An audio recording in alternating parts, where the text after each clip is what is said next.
भाई ये कविता थी in my 5th year of preparation, 2016 या 17 की बात होगी, तब लिखी थी।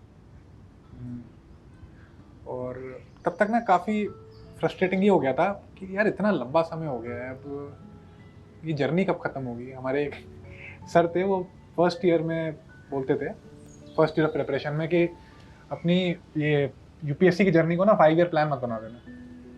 और मेरा एग्जैक्टली तब तक चौथा पाँचवा साल शुरू हो गया था, तो अंदर अंदर बहुत फ्रस्ट्रेशन था। तब ये कविता लिखी थी,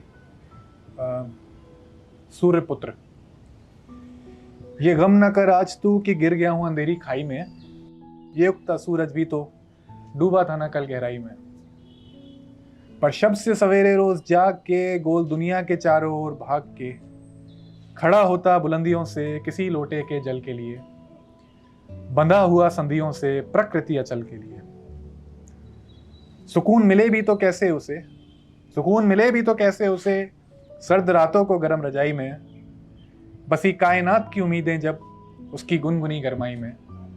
ये गम ना कर आज तू कि गिर गया हूं अंधेरी खाई में।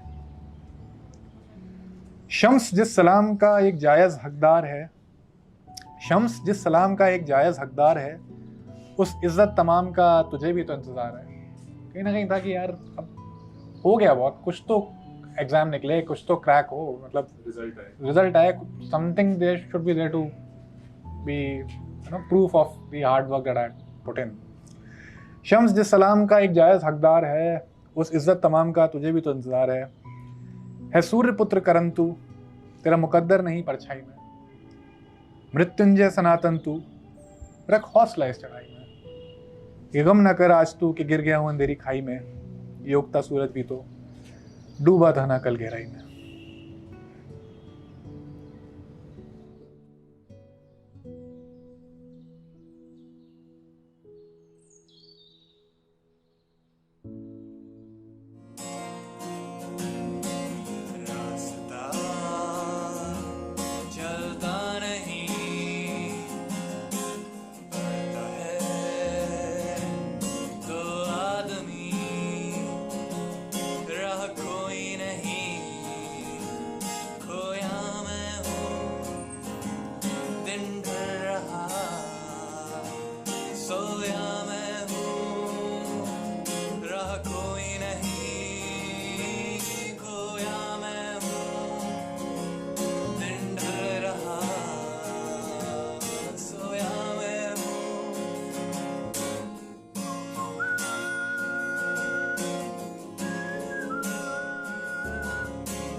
रोलिंग है, ओके।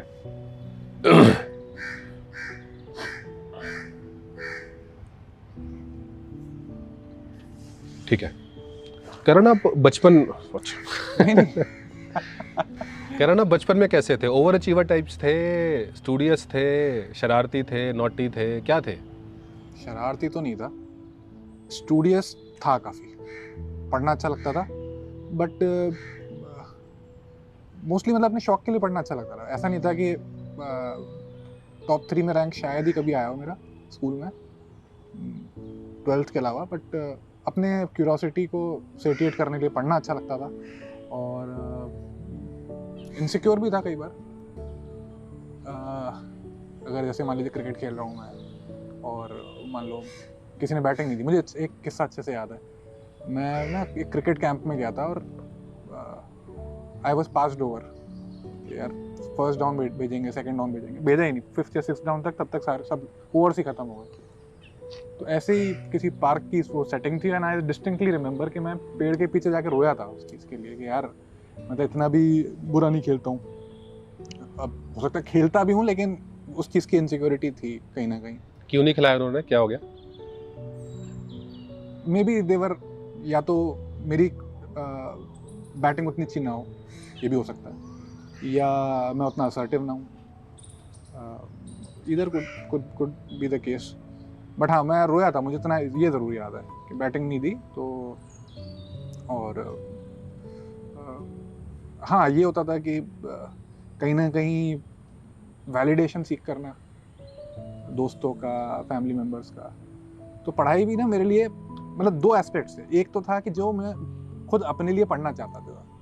जैसे मुझे याद है जब 3rd-4th क्लास में मुझे एटलस मिली पहली बार, ज्योग्राफी एक सब्जेक्ट आया, एटलस आई। अब मैं शायद 1-2 महीने के अंदर मैंने सारी कंट्रीज़ की सारी कैपिटल्स और दुनिया जहाँ की जितनी इंफॉर्मेशन डेटा होता है उसमें, उस समय शायद 1991 का उसमें डेटा होता था, और दुनिया में 10 लाख से ऊपर जितनी भी पॉपुलेशन वाली सिटीज़ हैं मुझे सब याद थी। मतलब चाइना में अकेले शायद उस समय 25-30 थी, I remembered all of them. वो एस्पेक्ट ये था कि वो अपने लिए पढ़ना चाहता था, वो मुझे किसी को शो ऑफ नहीं करना था। बट बाकी सब्जेक्ट्स थे जहाँ स्कूल में परफॉर्म करना है, वो इसलिए था कि एक सोशल प्रेशर है। एक बार आप अबव एवरेज स्टूडेंट अगर क्लासिफाइड हो तो कहीं ना कहीं एक्सपेक्टेशन हो जाती है आपके आसपास के लोगों की, घर वालों की, कि यार यू डोंट डिप। तो उस वजह से भी था, partly that, partly because of my own interest, studious, insecure, had good friends, दोस्त थे। वो एक्सपेक्टेशन सोसाइटी की थी या घर वालों की थी? आपने सोशल वो कहा एक्सपेक्टेशन, तो वो आप बता रहे थे जैसे कि आपके शायद पेरेंट्स ने कहा था या पापा ने कहा था कि टॉप 10 में रहना है, टॉप 5 में रहना है, कुछ उन्होंने आपको बताया था कि इसमें रहना है करण आपने?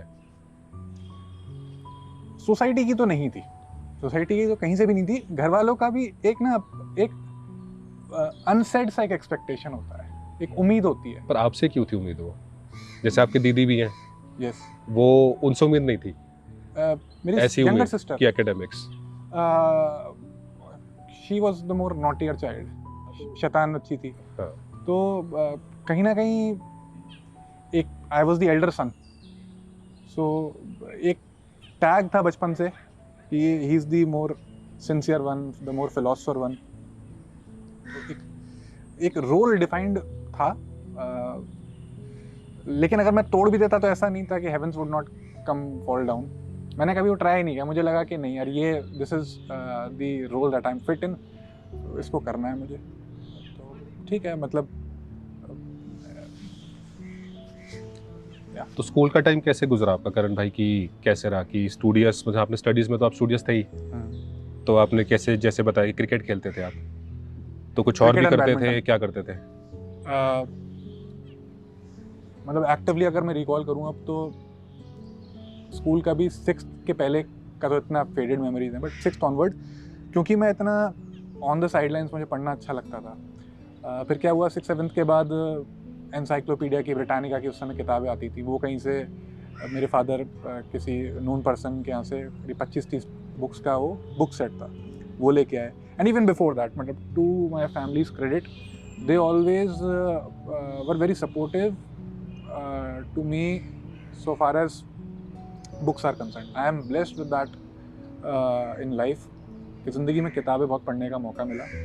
और जब मैं शायद 2nd-3rd में था तब से ही सामान्य ज्ञान वगैरह की जो उपकार पब्लिकेशन की किताबें आती थी उस समय, तो काफ़ी पढ़ना अच्छा भी लगता था। टेल मी वाई की एक सीरीज़ थी, एनसाइक्लोपीडियाज पढ़ी, फिर 6th-7th के बाद Encarta I. So I liked reading, that was on the side line. School में ये था कि यार टॉप 10 में आ जाओ। कंप्यूटर आ गया था घर में क्लास 8 तक, गेम्स भी खेले कंप्यूटर पे। Other than that, because of this I use to participate in a lot of extra curricular activities. Quizzing वगैरह का बहुत शौक था मेरे को, ज्योग्राफी हिस्ट्री पढ़ पढ़ के स्टेट लेवल तक, नेशनल लेवल तक, नेशनल ज्योग्राफी ओलंपियाड में जैसे जीता, फिर 11th क्लास में जाके इंडिया को रिप्रेजेंट किया अमेरिका में। तो because of all that I was the popular kid in school. Expectation भी थी लोगों की, school was fun that way. But at the same time एक पैरेलल जर्नी ये भी थी, तो कि कहीं ना कहीं एक वैलिडेशन सीख करना है। एक दो कहानियाँ चल रही थी पैरेलली। एक में तो I was the confident child who was good in studies, good in sports, guitar बजा रहा था, क्विजिंग जीत रहा था। बट कहीं ना कहीं ये भी था कि यार मैं इसलिए कर रहा हूँ कि a part of me wanted that validation from everyone around me. So या वो डायकोटमी काफ़ी लंबे समय तक चली है स्कूल में।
हाँ, कोई दिक्कत है? नहीं ना, आप naturally रहने देते हैं, नेचुरल मैं- रखो, आप आराम से खाओ।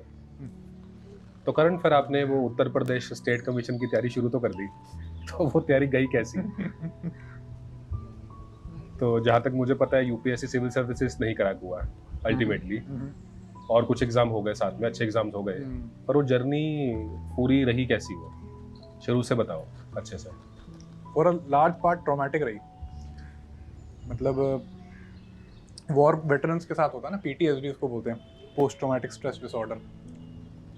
तो आज भी कई बार मैं उस समय को सोचता हूँ तो मुझे लगता है कि यार that was no place for a human being to be. Mukherjee Nagar, Rajendra Nagar, and specially given that my why was not very clear. तो मैं वहाँ गया, मुझे तो ये था कि ज्योग्राफी पढ़नी, हिस्ट्री पढ़नी, इकोनॉमिक्स अच्छी लगती है, स्कूल में टॉपर था, पॉपुलर गाय, और मेहनत करने के लिए तैयार था, सब कुछ था, लेकिन क्यों कर रहा हूँ पता नहीं है। और ऐसी जगह पे कर रहा हूँ कि जहाँ धूप नहीं आती कमरे में, खाने में दाल खाओ तो बाल निकलता है, कोई दोस्त नहीं है, फैमिली एंड फ्रेंड्स दूसरे शहर में, उन्हें लग रहा है बहुत मेहनत कर रहे हो, उनकी उम्मीदें हैं, आपके पास कोई एग्जिट प्लान भी नहीं है, यू डोंट नो कि ये चलेगा कब तक। आप स्कूल कॉलेज में होते हो, आपके हर 3 महीने में मिड सेम हो रहे हैं, सेम्स हो रहे हैं, क्लास टेस्ट हो रहे हैं, आप you are a fish in the pond, अब तो पूरा खुला समंदर है, पता ही नहीं, आप 10 लाख लोगों से compete कर रहे हो, और सबसे बड़ा तो खुद शायद अपने आप से compete कर रहे हो। तो I was lost in a physical sense also, कि वो जो आप राजेंद्र नगर की अगर आप गलियों में देखा हो, मुखर्जी नगर में, तो वो मजाक में कहते रहे कबूतर खाने हैं, जहाँ पे शायद 8x6 के कमरे में आपको 16-16 घंटे बिताने हैं। बेसमेंट में लाइब्रेरी में, अगर आप लाइब्रेरी भी चले गए तो वो ऐसी लाइब्रेरी होती है कि वहाँ पे एग्जॉस्ट सिस्टम्स नहीं होते हैं।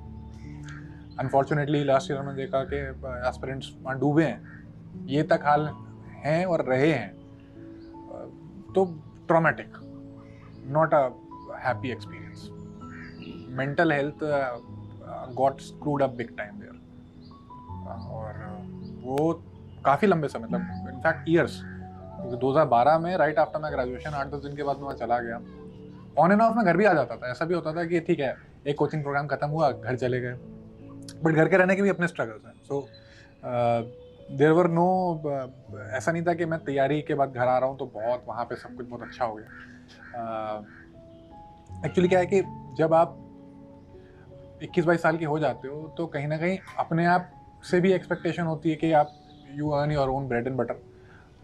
ऑल्दो मेरे घर वालों ने कभी वो फील नहीं करवाया, कि उनका था कि उन्हें पता था कि एक कुछ लार्जर मिशन के लिए काम कर रहा हूँ, बट मैं देखता था कि जो मेरे साथ के साथी थे पढ़ाई में शायद उतने ब्राइट नहीं भी रहे हों, लेकिन जब वो अच्छे पैकेज पे गोवा घूम रहे हैं, थाईलैंड घूम रहे हैं, पैसा उड़ा रहे हैं, नया मोबाइल खरीद रहे हैं, और मैं मतलब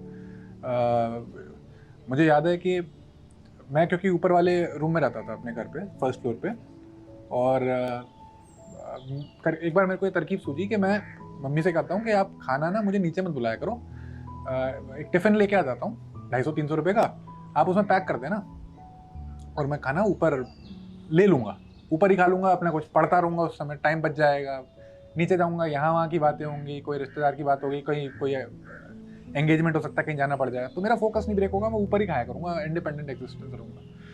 तो मदर बीइंग मदर, उनको लगा होगा कि यार आधा घंटा तो दिन में मिलता है, उन्होंने मना कर दिया। अब उन्होंने मना इस वजह से नहीं किया होगा कि शायद वो 250-300 रुपये का टिफ़िन उन्हें नहीं खरीदने देना था, बट मैंने उसको अपनी बेवकूफ़ी में इस तरह से लिया कि मेरे पास वो फाइनेंशियल ऑटोनॉमी भी नहीं है कि मैं इतने छोटे से अमाउंट को अपनी फ्रीडम के अकॉर्डिंग खर्च कर सकूँ। तो वो चीज़ मुझे चुभी। अगेन जब तैयारी स्टार्ट करी थी तो मुझे याद है वेरी डिस्टिंक्टली, एल्डर सिस्टर की घर में एंगेजमेंट थी, एक रिलेटिव आए थे, उन्होंने देखा, और उस समय मेरा पहला प्रीलिम्स निकला था, 2013 की बात है, आई वॉज बेयरली 22। उन्होंने देख के बोला कि यार ये तो ही इज़ लुकिंग लाइक मतलब इतने यंग एज में ब्यूरोक्रेट बन ही जाएगा, अब तो मेंस भी लिख रहा है, बड़ा अच्छा ईगो मसाज मिला। एंड कट टू 2016, 16 या 17 की बात है, 4-5 साल हो गए थे, उन्होंने मेरे फादर को बोला कि देख लो कहीं इसको कोई हेल्प की ज़रूरत तो नहीं है। अब वो बड़ा ओपन एंडेड चीज़ है कि हेल्प की ज़रूरत he could have very well meant कि उनका कोई जानने वाला ऐसा हो जो कि यूपीएससी का मेंटोर हो, कोई सब्जेक्ट में हेल्प कर दे। बट कहीं ना कहीं मैंने उसको मिस इंटरप्रेट कह लीजिए इस तरह किया कि is he talking that I need some psychiatric help. तो there were a lot of imaginary demons that I had to fight. और छोटे मोटे तो ठीक है, मतलब कोई किसी ने कुछ टॉन्ट मार दिया वो तो ठीक है, इतना इशू नहीं। लेकिन अपने आप से जंग करना ही सबसे बड़ी वो लड़ाई थी। इनफैक्ट मैं कभी कविताएं लिखता हूँ, उस समय मैंने एक पोइम लिखी थी कि मन का कारागार, ये जो मन में बनाया तूने जो कारागार है, तू ही मूरख कैदी इसका, तू ही तो पहरेदार है। तो पहरेदार वाला एहसास होना कि I am the one who is suppose to break it, वो बहुत बाद में आया। But for a very long time I found कि आई एम अ प्रिजनर। यार ये इतना यहाँ से निकलना अब इसलिए संभव नहीं है कि विद एवरी पासिंग ईयर आप 1 साल का ड्रॉप लेके शायद आप किसी कंपनी को ज्वाइन कर लो, किसी कॉर्पोरेट में कॉलेज की बात कर लो तो अंडरस्टैंडेबल, आप बता दोगे सबैटिकल लिया है, मैं I was on a path to self discovery and what not. But 2 साल 3 साल 4 साल आपकी मार्केट में जो नेटवर्थ है एज अ प्रोस्पेक्टिव एम्प्लॉय वो भी कम होती जाती है, ऑल्टरनेटिव्स कम होते जाते हैं, एक संक कॉस्ट फैलेसी भी आ जाती है कि अब इतना लगा दिया है, 4 साल लगा दिए तो 5वां भी लगा लो। तो not a very good face mentally. Result क्या रहा उस फेस का अल्टीमेटली, क्योंकि मतलब आउटपुट क्या निकली उसकी? जो चाहते थे वो हुआ नहीं हुआ, कब हुआ? तैयारी तो शुरू इसी तरह से की थी कि आईएएस बनना और पहले अटेम्प्ट में फोड़ना है। But eventually given the failures that I have faced, एक मिडवे सोल्यूशन निकला था कि यार ग्रुप ए की नौकरी मिलनी चाहिए। तो हाँ, मतलब 10 years down the line, first attempt 2013 और 2023 में जाके I cracked UPSC ESIC deputy director exam, which is a group A equivalent post under the ministry of labour and employment. तो that way speaking material terms में हो गया, हो clear हो गया, उस चीज़ का सेटिस्फेक्शन है। लेकिन हाँ, मतलब आप 10 साल में काफ़ी समय अपने आप को टॉर्चर किया, तो वो तो यार ठीक है, वो समय जो खोया वो समय तो नहीं आता। इनफैक्ट मैं जब भी कोई एस्पिरेंट मुझसे पूछता ना कि यार कोई रिग्रेट, कोई मलाल, तो मैं यही कहता हूँ कि यार उस 10 साल में मैं खुश रह सकता था। I should have focused more on being happy in life, being more contented. और ये सिर्फ किताबी बात नहीं है, आप जिस भी किसी कंडीशन में हो, खुशी ढूंढना आपकी सबसे प्राइमरी रिस्पॉन्सिबिलिटी है। अभी मेरी 4 महीने पहले मेरी बेटी हुई, तो हम लोग जैसे कोई छोटा बच्चा होता है ना कि यार तू सबसे स्मार्ट बनेगा या तू अमीर बनेगा, ये बनेगा वो बनेगा, मैं हमेशा उसको I keep make it a point कि मैं उसको उसके कान में ही बोलता हूँ कि तू लाइफ में सबसे खुश होनी। आपके पेरेंट्स की उम्मीद क्या थी आपसे कि क्या बनेगा लड़का बड़ा होकर? तो क्या बना रहे थे आपको? क्या चाह रहे थे कि ये बन जाए लड़का हमारा? एल्डर सन है। मेरे फादर का हमेशा से एक जो लाइफ फिलॉसफी रही वो थी कि फ्रीडम, तुझे जो बनना है तू बन और तू जो भी करेगा तू अच्छा करेगा। मुझे याद है उन्होंने मेरे को जो एक एनुअल डायरी नहीं होती है जो हमें बचपन में, साल जैसे 2025 चल रहा था, 2025 की डायरी, 24 की डायरी, तो वो दी गिफ्ट की। और उसमें पहले पेज पे उन्होंने एक नोट लिखा हुआ था, शायद 2008 या 9 के आसपास होगी, कि बेटा तुम जो भी करोगे बहुत अच्छा करोगे और you will be of great value to everyone around you, जिससे भी टकराओगे। फ्रीडम बहुत दी उन्होंने।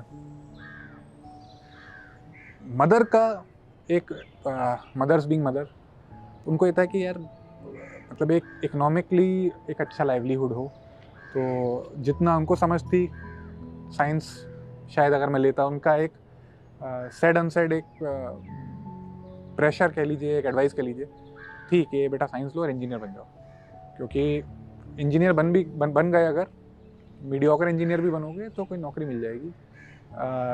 और people around her who were economically successful were mostly engineers only, which I did not agree with, क्योंकि मैंने फिर कॉमर्स ली, not for very wise decisions, क्योंकि इतना समझ भी नहीं थी उस स्टेज पे, और because arts was not an option हमारे देश में। आज मैं नहीं कह सकता कि क्या सिचुएशन है, बट 15 साल पहले जो टॉपर्स होते थे वो साइंस लेते थे, और जिनके बड़े बड़े बिजनेसेस होते थे, या जिनको स्पेसिफिकली पता होता था कि सीए बनना है या समथिंग इन फाइनेंस करना है, अच्छा, वो कॉमर्स लेते थे। तो ना साइंस ली मैंने, ना आर्ट्स ली, कॉमर्स ली। और फिर तो आपको पता था आपने कुछ सीए में करना है, फाइनेंस में करना है? नहीं तो पता। फिर आपने कॉमर्स क्यों ली? क्योंकि आर्ट्स लेना ऑप्शन नहीं था, और साइंस मुझे बहुत बोरिंग लगती थी। मतलब कॉमर्स इंटरेस्टिंग लगता था? हाँ, कॉमर्स इंटरेस्टिंग लगता था, and the people who were enrolled in commerce classes I found them more interesting, more lively. अच्छा। साइंस के, और ऐसा नहीं है मतलब, लेकिन जिस परिवेश में मैं पला बड़ा, वहाँ शायद साइंस वाले लोग मुझे ज़्यादा ड्राई लगते थे, ज़्यादा बोरिंग लगते थे। और साइंस में एक्चुअली एक इशू ये भी है कि साइंस वाले लोग वो होते थे कि जो IIT JEE की तैयारी कर रहे हैं, तो उनकी लाइफ में ऑलरेडी इतनी प्री ऑक्यूपेशंस होते थे।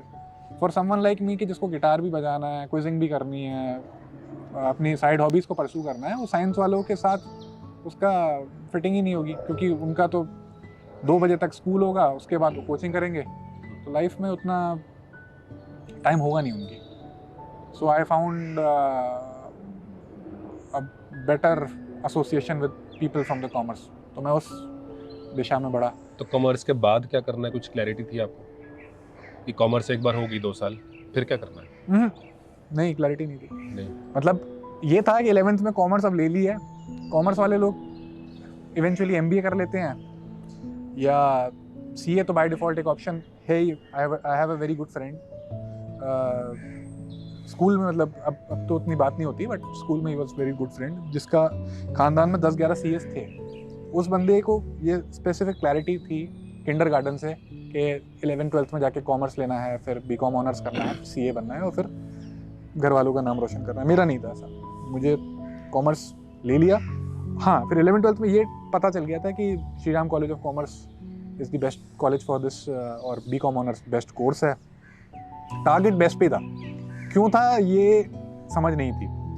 SRCC का टारगेट रखा, पढ़ाई करी, और स्कूल में टॉप किया, लेकिन even that was not enough, क्योंकि 1 नंबर से SRCC रह गया। उस साल कट ऑफ थी 94.5, अब तो 98-99 जाती है, but back in 2009 it was 94.5, and I distinctly remember कि 94.25 आया, 1 नंबर से रह गया, हंसराज मिला। बट अगेन समझ नहीं थी, तो ये लगा कि BCom ऑनर्स तो करना है, लेकिन बेस्ट कॉलेज में करना है। तो अगर बेस्ट कॉलेज नहीं मिल रहा तो कोर्स बदल लेते हैं, क्या दिक्कत है। तो शहीद Sukhdev college of business studies, which is another very good institute in Delhi university, तो उसका एक एंट्रेंस एग्ज़ाम तब भी हुआ करता था, आज भी है। तो वो दिया, ज़्यादा तैयारी नहीं की थी, हो गया उसमें, BBS में एनरोल्ड हो गए। वहाँ पे that was a very professionally inclined course था वो। BCom ऑनर्स ज़्यादा जैसे उसमें पूरे 1-1 साल वाला टेन्योर होता था, यहाँ पे सेमेस्टर सिस्टम था, and the people around me, उनका एक माइंडसेट था कि कॉर्पोरेट सेक्टर में जाना है। वो भी मेरा तो टारगेट नहीं था ऐसा। टारगेट था क्या? नहीं पता था।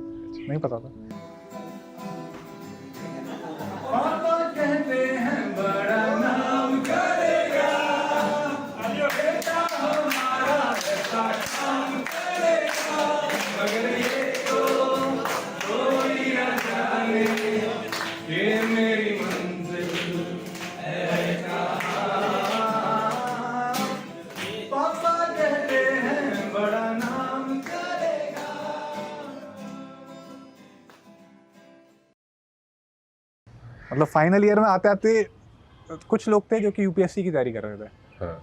और उनको देख के लगा कि यार ठीक है, मतलब उस समय प्राइवेट सेक्टर को लेके उतनी समझ नहीं थी। एक हम जिस सोसाइटी में हमने 70-80 साल बिताए हैं, वहाँ पे आज भी लोगों को शायद इतनी समझ नहीं है कि कॉर्पोरेट सेक्टर का रीज़न फॉर एग्जिस्टेंस क्या है।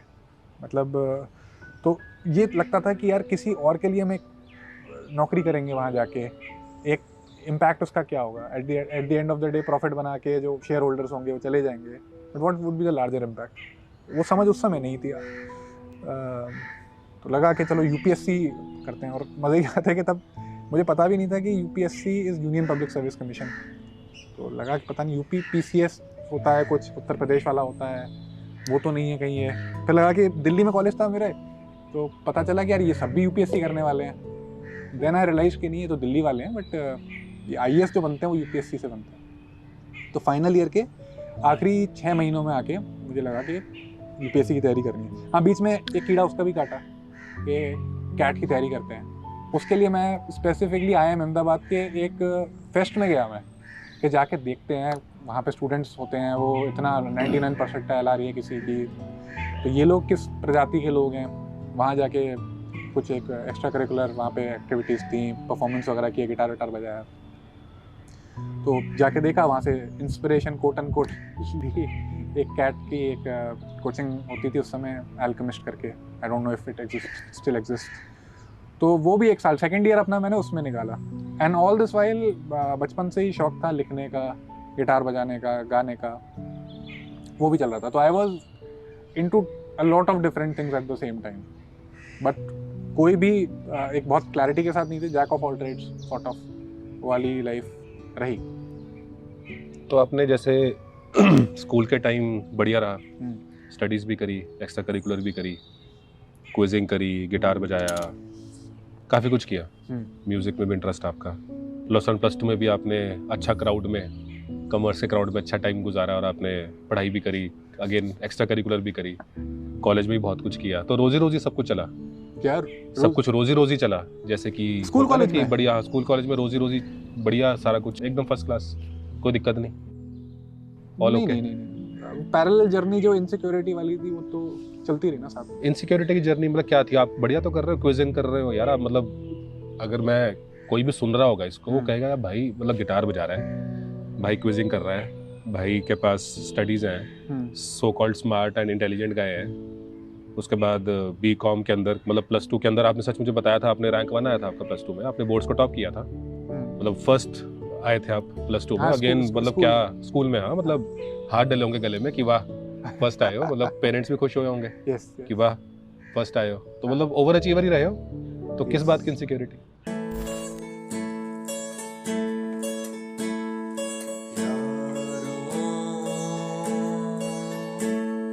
मैं तो यहाँ जीता रहा सारे गम दिल के भुला के, तेरे तो मैं सारी खुशी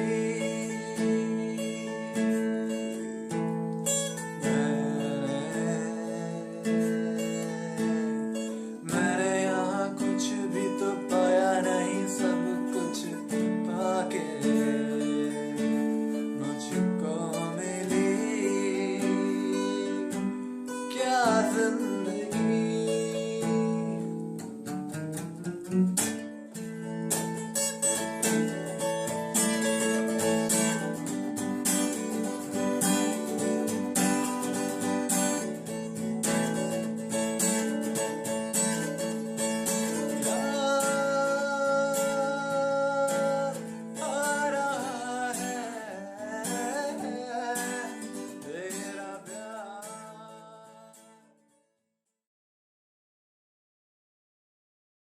मतलब मैं अब उसको अगर देखूं तो जैसे मेरे को ना एज अ टीनेजर बहुत पिंपल्स थे और मैं बहुत इस चीज़ को लेकर इनसिक्योर रहता था। अब वो पिंपल्स नहीं लेकिन स्कार्स दिखते हैं। ऐसे ही उस जर्नी में वो ट्रॉमा रहा और सबकॉन्शियस में होता है वो, बट उस समय तो it was very omni present and very powerful. और अपनी सेंस ऑफ आप वर्थ होती है वो उसी से डिफाइन करते हो। कॉलेज में हर 3-4 महीने में एग्ज़ाम्स होते हैं, कॉम्पिटिटर आपको पता होते हैं ये लोग हैं, वहाँ नहीं पता होता। वहाँ एक एंडलेस जर्नी है जिसका रिजल्ट आपको 1 साल के बाद मिलेगा, और उसमें अगर रह गए तो फिर 1 साल, फिर 1 साल, वो साल कब तक चलते रहेंगे कोई पता नहीं है। बाकी दुनिया जो है, आपके दोस्त लोग हैं वो ऐश कर रहे हैं, पैसा कमा रहे हैं, आप 250 रुपये के टिफ़िन के लिए भी सोच रहे हो, इमेजिनरी डीमंस पाल रहे हो, किसी ने मुझे ऐसा बोल दिया, उसने मेरे लिए ऐसा बोल दिया, रिश्तेदार पूछ रहे हैं। तो कहीं ना कहीं when you have been an overachiever in your early life, that hits on your self-esteem.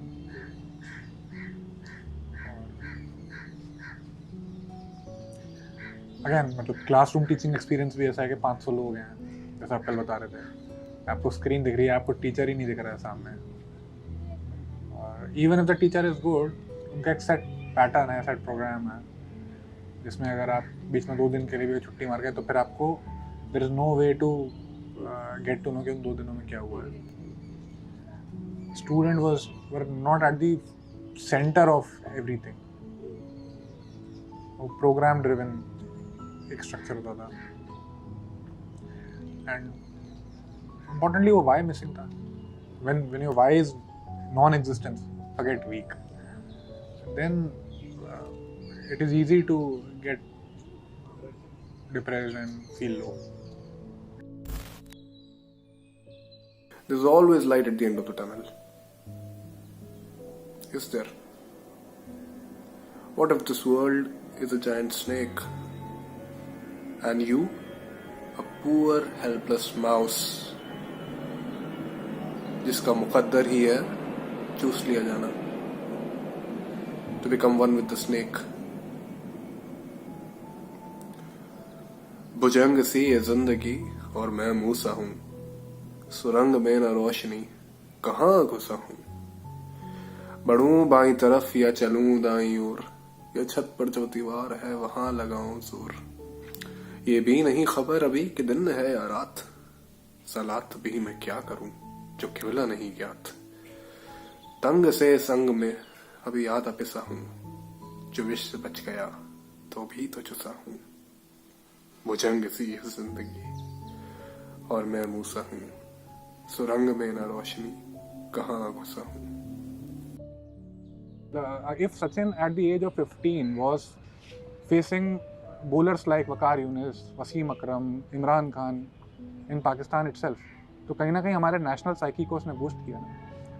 तो सिर्फ सुपरफिशियल सी 15 मिनट्स ऑफ फेम वाली फेम नहीं, कुछ इम्पैक्ट करना था. और वो छोटी उम्र में ये कीड़ा तो था कि यार, मतलब अलेक्जेंडर द ग्रेट की कहानी, आप 20 से 21 साल की उम्र में वो छोकरा जाके उसने आधी दुनिया फतेह कर ली, और शायद बिफोर 25 वो मर भी गया. आदि Shankaracharya, he was one of the wisest people that we know. He did everything in his 20s itself. So at that age, tender age of 12, 13 also, I was cognizant of it कि नहीं यार, मतलब expectations अपने आप से बहुत ज़्यादा थी. मतलब इतनी नहीं होनी चाहिए, लेकिन थी. आपकी थी, किसी और की थी? For the large part मेरी अपनी. आपकी खुद की अपनी थी वो एक्सपेक्टेशंस? किसी की नहीं थी. मतलब लोग आसपास were very appreciative, very encouraging, but कोई ये नहीं उम्मीद कर रहा था कि यार तुम सिकंदर क्यों नहीं बन रहे हो या तुम सचिन क्यों नहीं बन रहे हो. बिकॉज पीपल, हम लोगों के मिडिल क्लास फैमिलीज में बच्चा स्कूल टॉप कर ले, शहर में टॉप कर ले, नेशनल्स में एक आध जीत जाए, वो it's a good enough thing, right. कोई एक्सपेक्ट नहीं कर रहा होता है कि जाके ओलंपिक्स में मेडल ले आए. बट मेरी एस्पिरेशन उस तरह की थी. उसके लिए जो नेसेसरी डिसिप्लिन है, फोकस है, वो था या नहीं था, वो एक अलग कहानी है. प्रॉब्ली नहीं था, वरना शायद लक भी नहीं होगा वो, लेकिन एस्पिरेशन तो हुई थी. इसलिए मेंटल हेल्थ मेरी जितनी बाहर से लग सकती है एक ओवर अचीवर की अच्छी, वो नहीं.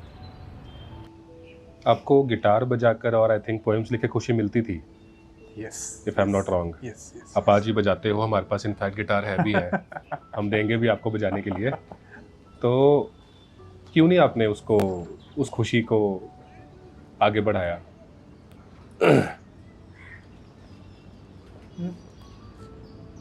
आपने मुझे बताया था कि you are an average guitarist but a good poet, और मैंने कल आपका गिटार सुना था. If that is average, if that isn't being an average guitarist, then poet तो फिर आप बहुत ही ज़बरदस्त हो गए. Because for me that was a very good guitarist or a singer for that matter.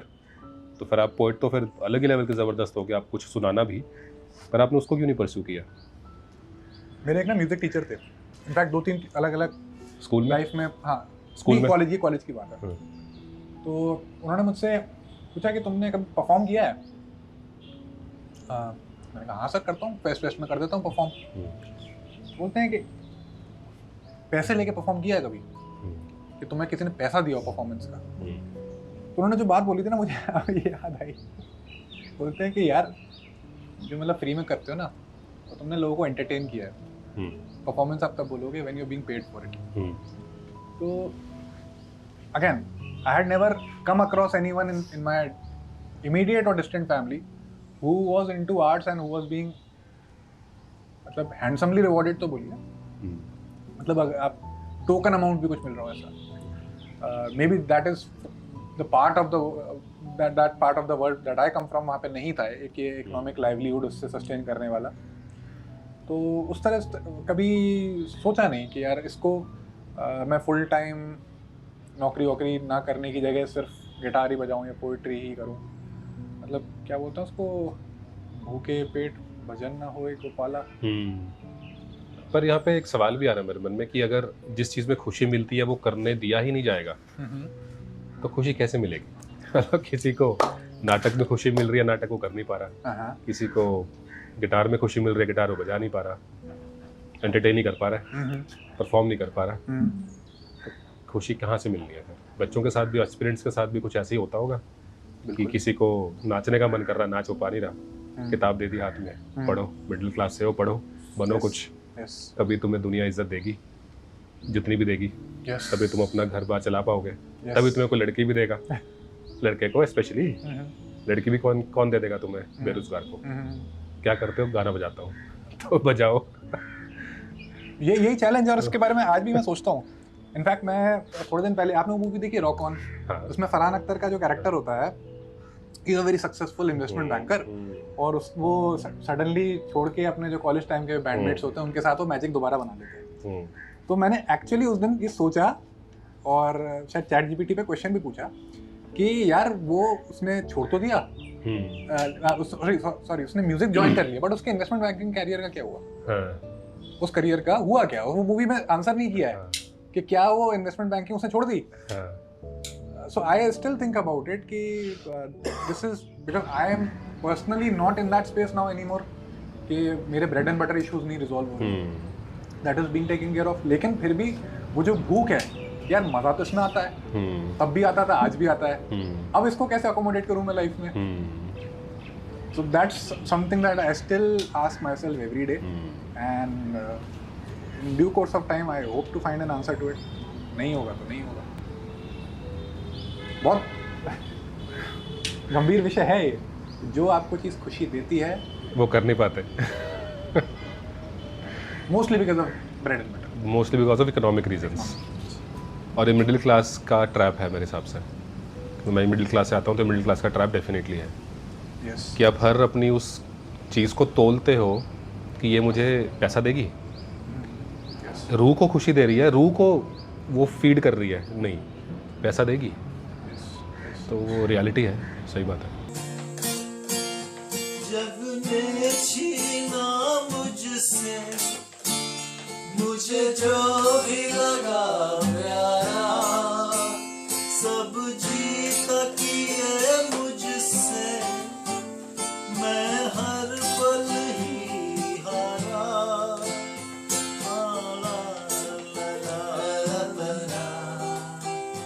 मेरी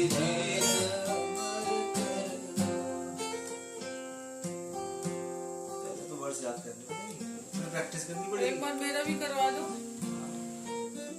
दे जाएगा।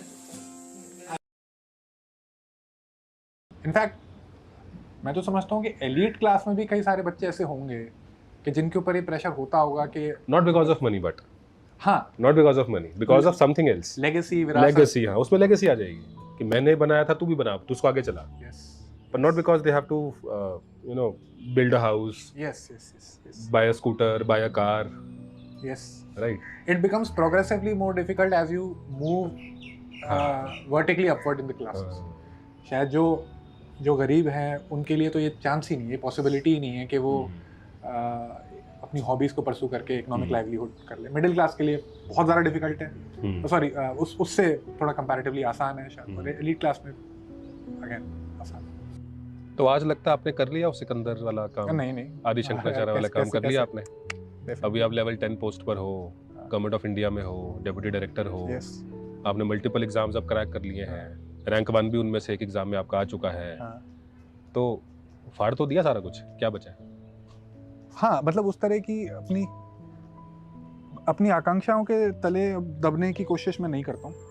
आई try to get over that, वो तो ना हो, लेकिन नेचुरली मतलब जो एम्बिशन तब था वो अभी भी है कि यार कुछ मतलब जिंदगी में कुछ बड़ा फोड़ना है। क्या है वो बड़ा, क्या फोड़ना है? पता नहीं। ये तब भी नहीं पता था, आज भी नहीं पता है। हाँ, फोड़ना क्या है वो नहीं पता। भी ढूंढ रहे हो? ढूंढ रहे पर अभी जो किया है वो लगता है कुछ फोड़ा है? क्या? जो अभी तक किया है वो लगता है कुछ फोड़ा है? यस। वो फोड़ा है। मतलब उस चीज़ का प्राइड तो है, गर्व तो है, मैं कह सकता हूँ कि हाँ लूज़र तो नहीं है। जिस पैरामीटर पे चैंपियन अपने आप को कोई कहना चाहे उस मतलब अपने पैरामीटर्स पे चैंपियन तो नहीं बोलूँगा, बट लूज़र भी नहीं है, ठीक है। तो एग्जाम अगर किसी का इस ना चीज़ को हो, इस चीज़ को लेके ना सॉरी इस चीज़ को लेके एक सेंस ऑफ एक्सेप्टेंस आ गई है कि ठीक है, sorry I lost my trail of thought. कोई बात नहीं है, कोई दिक्कत नहीं है। हाँ। तो आपको मतलब अभी इस चीज़ पे गर्व तो है कि यार चलो मैंने एक ये एग्जाम को क्रैक किया है, मेरे पास ये पोजीशन है, इसका गर्व है आपको? पोजीशन का गर्व से ज़्यादा इस चीज़ का गर्व है कि जर्नी उतार चढ़ाव की रही, अपने आप को इतना बोझ तले दबाया, फिर भी आगे बढ़ते रहे, गिव अप नहीं किया, टूटे नहीं, और एक रिस्पेक्टेबल जगह पे हैं, एक फंक्शनिंग ह्यूमन बीइंग की तरह ऑपरेट कर रहे हैं। अपने लव्ड वंस के लिए जो रिस्पॉन्सिबिलिटीज़ निभानी चाहिए और जो निभाना चाहता हूँ मैं, वो फुलफिल कर रहा हूँ। तो इस चीज़ की एक सेंस ऑफ सेटिस्फैक्शन है, कंटेनमेंट है उस चीज़ की। और ये भी है कि यार ठीक है, मतलब फिगर आउट ना होना भी नॉर्मल है, हो सकता है कभी ना हो पाए। कभी आपको ये नहीं लगा करण भाई कि जैसे आपने कहा कि फादर ने हमेशा फ्रीडम दी, उन्होंने वो एनुअल कैलेंडर वाली डायरी भी दी, इसमें लिखा उन्होंने कि जो भी करेगा अच्छा करेगा, पर आपको गाइडेंस किसने दी? जैसे आपको कॉलेज भी आप चले गए, बीबीएस किया आपने, पर क्यों की पता नहीं, 11th 12th में कॉमर्स क्यों ली पता नहीं, यूपीएससी को उत्तर प्रदेश स्टेट कमीशन कहते हैं शायद, तो यूपीएससी की फुल फॉर्म पता नहीं, यूपीएससी क्यों करना है पता नहीं, गाइड करने वाला कौन था आपको? कहीं कहीं ईंट कहीं करोड़ा, भानुमति ने कुनबा जोड़ा। तो भानुमति को किसने गाइड किया? Multiple sources, multiple people. मतलब फ्रीडम से खुश थे, आपकी फ्रीडम मिल रही है? यस, जिसको नहीं मिल रही है उससे पूछिए। जिस दोस्त का मैं जिक्र कर रहा हूँ उसके लिए तो बहुत ही एक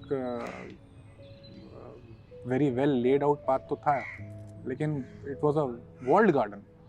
पर कुछ बीच में भी तो होता होगा ना, एक है कि बिल्कुल ही बता दिया भाई इस कदम के बाद ये कदम रखना है, उसका क्रिएटिव मतलब उसका इंडिविजुअलिटी ही मार दी। एक है ये लो जी, ये रहा दुनिया, उड़ा दिया पंछी, उड़ो। अब वो पंछी गिरे, वो पंछी मरे, वो पंछी जिए, वो पंछी हर्ट हो, वो पंछी ना उड़ पाए, क्या पता उसको पंछी देखे। यस। तो क्या रहा आपका इसमें ना? मुझे एक वो टेक याद आ रहा है, एक एस्पिरेंट का एक स्पिन ऑफ सीरीज था, एसके सर की क्लास, यूट्यूब पे भी शायद होगा, कई एस्पिरेंट्स ने देखा भी होगा। उसमें क्लाइमैक्स में जो एसके सर का रोल निभा रहे हैं एक्टर, वो और जो एस्पिरेंट है उसके फादर का कॉन्वर्सेशन चल रहा है। एंड जो फादर हैं, इज अ सीनियर, जो कैरेक्टर है वो सीनियर आईएएस ऑफिसर है, जो अपने बेटे को चाहता है कि ये आईएएस कर ले। वो नहीं करता है तो उसको फ्रीडम दे देता है कि जा तुझे जो करना है वो कर। तो बड़ा गुस्सा होता है कि यार उसको दी तो थी आज़ादी, कुछ भी कर लेता।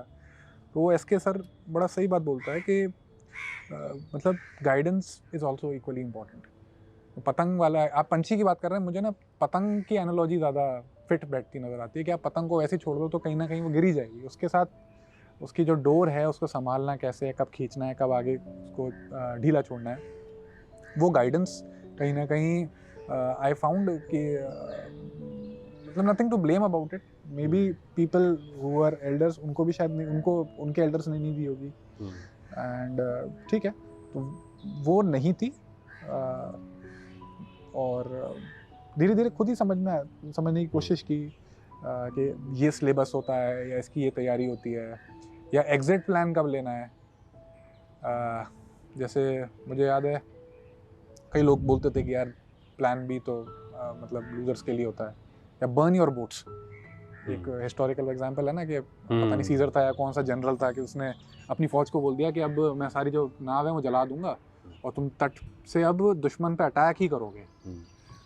जैसे आप अगर अपने उसमें देखें तो मतलब राम सेतु को आप खत्म कर दो और अब वानर सेना मतलब डू और डाई वाला सिचुएशन ऐसा हो जाए। तो I think that's not a very wise approach to life. आप ये जो एग्ज़ाम है या कोई भी एग्ज़ाम है, this is not the be all and and all of it. और ये तो मैं बहुत बार जिन लोगों से डिस्कस होता है, यंग एस्पिरेंट्स से बात होती है, मैं ये कहता भी हूँ कि एक एग्ज़ाम आपकी सक्सेस या फेलियर को डिफाइन नहीं कर सकता। और मुझे याद है मैं CDS का जब कॉन्फ्रेंस आउट हुआ था, मैं SSB देने के बाद, तो वहाँ पे जो लेफ्टिनेंट कर्नल थे, when he was addressing us, the failed aspirants, he shared examples of Rahul Dravid, APJ Abdul Kalam, who could not crack SSB, लेकिन उन्होंने भी ज़िंदगी में बड़ा किया। या दूर क्यों जाएं, अपने आप UPSC एस्पिरेंट कम्युनिटी में आप देखो, Mrinal Patel sir is huge success, he is one of the जिन्होंने डेमोक्रेटाइज किया और एजुकेशन को इसमें, तो he is also failed aspirant that way, a lot of people are. तो या पर बहुत लोग कर भी नहीं पाते। ज़रूरी नहीं है कि हर इंसान मृणाल पटेल बन जाएगा, हर इंसान राहुल द्रविड़ बन जाएगा, कि SSB नहीं हुआ तो द्रविड़ बन गए, ठीक है, UPSC नहीं हुआ तो मृणाल पटेल बन गए, दैट इज़ ऑल्सो फाइन। उनका क्या नहीं हो पाता। मतलब आपने तो बहुत बड़े बड़े नाम ले दिए, ये तो बहुत बड़े नाम है। मैं उनसे ज़्यादा रिलेट करता हूँ क्योंकि मतलब मेरा जो लेवल ऑफ एम्बिशन वो रहा, बट मतलब मिडिल क्लास को गाइडेंस मिलती भी है।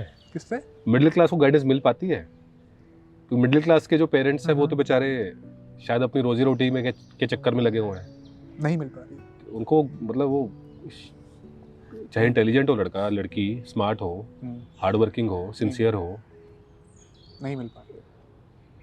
And the scary part is in today's day and age, जहाँ पे roles and responsibilities, jobs it's themselves 5-6 साल बाद कितनी AI खा जाएगा, अनएम्प्लॉयमेंट होने के चांस हैं, वहाँ पे क्या कोर्स लेना है, क्या स्ट्रीम में जाना है, these decisions are even tougher today. At least 15-20 years ago we could say कि 10 साल के बाद भी प्राइवेट सेक्टर में अगर कोई बंदा कंप्यूटर साइंस में इंजीनियरिंग कर रहा है या कोई CA कर रहा है, तो ये companies would hire you 10 years down the line. Today it is very difficult to say कि ऑटोमेशन के बाद क्या बचेगा क्या नहीं बचेगा। I was reading a report कि even doctors might get fired क्योंकि रोबोट्स आ जाएं। उस एनवायरनमेंट में जहाँ पे experts themselves are not clear about what lies in the future ahead, middle class parents से एक्सपेक्ट करना तो बहुत मुश्किल है। इन दिस सिनेरियो एटलीस्ट ये बहुत ज़रूरी है कि यंग एज से बच्चों को कॉलेज में जो पढ़ रहे हैं लड़के लड़की, उनके अंदर मेंटल रेजिलियंस सपोर्ट करना, उनको उनकी मेंटल हेल्थ को, ये काम हर पेरेंट कर सकता है। किस तरह करना है, दैट मेथड्स बहुत अलग अलग उसके हो सकते हैं, लेकिन इसकी इम्पोर्टेंस, इस चीज़ की इम्पोर्टेंस कि दुनिया में सर्वाइवल ऑफ द फिटेस्ट नहीं है, survival of the one who adapts most quickly. Reskilling करना, अपने आप को ऑन द टोज रखना चेंज के लिए, ये बहुत ज़रूरी है। आप साइंस लेते हैं, कॉमर्स लेते हैं, आर्ट्स लेते हैं, इससे ज़्यादा ज़रूरी ये डिसीजन है कि आप जो भी कुछ लेते हैं वहाँ पे अगर आप फेल भी होते हैं तो आप ज़िंदगी में हार नहीं मानेंगे, डाउन एंड आउट नहीं होंगे और खुशियों को फिर भी तलाश करेंगे। I'm working at First Provident Fund Organization as an accounts public relations officer right now for the last 4.5 years. During my early youth, I represented India at the National Geographic World Championship after winning the National Geography Olympiad. Thereafter, I have been a participant in the India-Pakistan Youth Exchange Forum.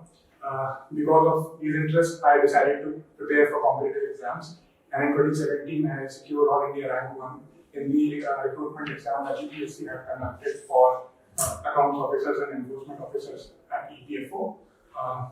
in my free time, I like to play guitar and compose poems and read books and international issues. That's what I can tell you about myself.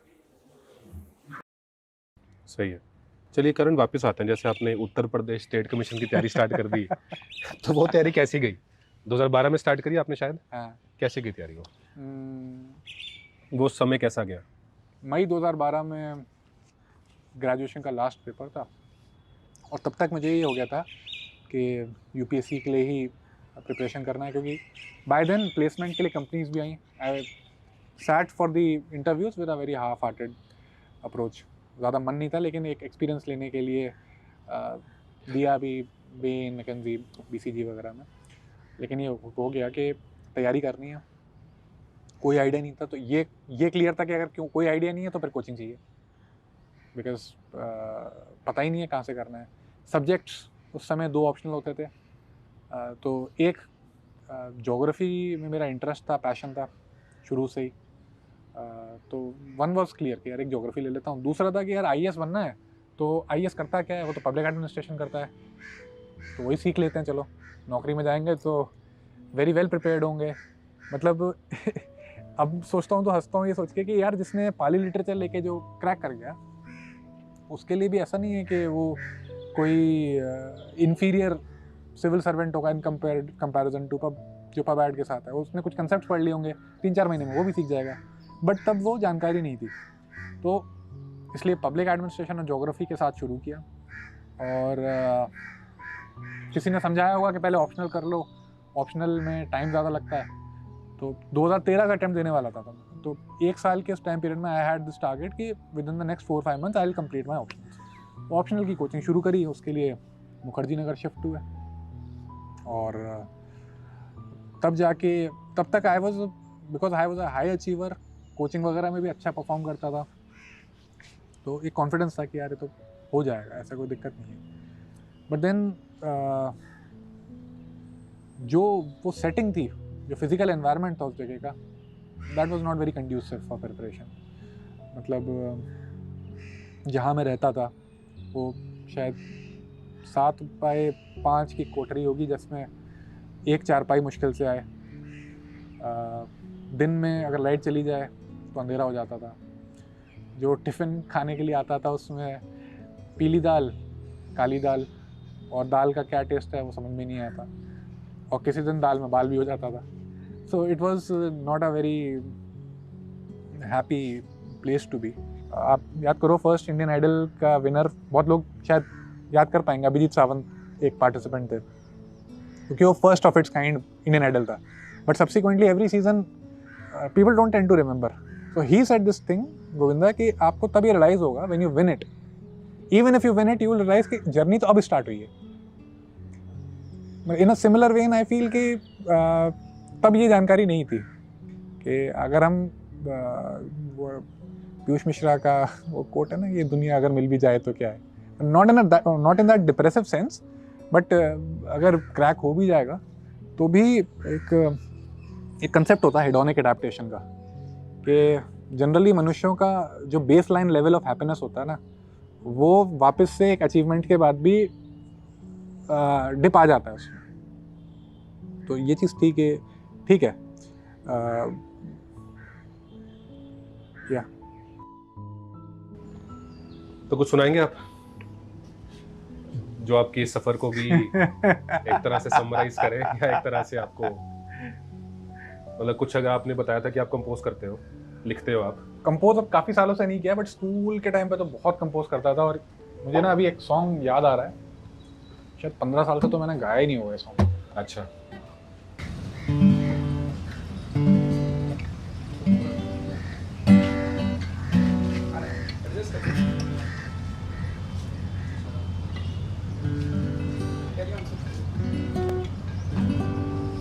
ये गाना मैंने लिखा था class 12th में।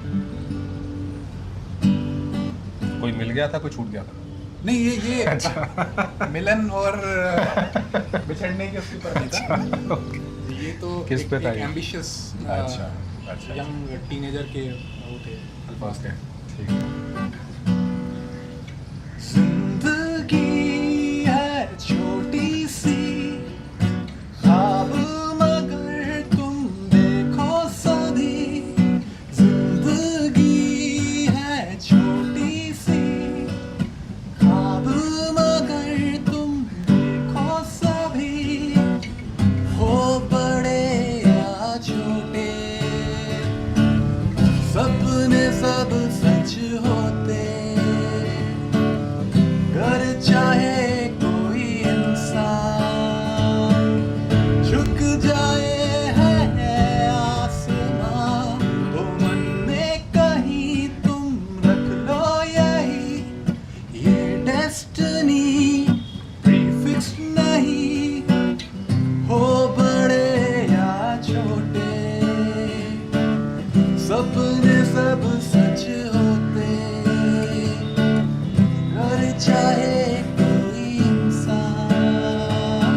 Destiny को बदल सकते हैं नहीं बदल सकते हैं ये भी मैं नहीं जानता, बट अंदर से वो भूख नहीं जाती कोशिश करने की कि बदलनी है। हो सकता है नहीं बदल सकते। ये क्लासिकल डिबेट है, ज्योग्राफी का मैं स्टूडेंट रहा हूँ, डिटर्मिनिज्म और पॉसिबिलिज्म की। डिटर्मिनिस्ट बहुत सारे फिलोसफर्स हैं जिन्होंने कहा कि सब कुछ पहले से तय है, your position in the society, and as you grow along in age वो आपको चीज़ें दिखती भी हैं कि आपकी जो हैबिट्स हैं, आपके दिमाग के न्यूरल पाथवेज जो हैं वो इतने हार्डवायर्ड हो जाते हैं कि lot of things tend to become deterministic, but something in me still feels कि नहीं यार ये तो बदला जा सकता है, regardless of whether I am 34 now और 44 or whatever age you are. That's what I like to believe, but you never know. I don't have the final answers to this.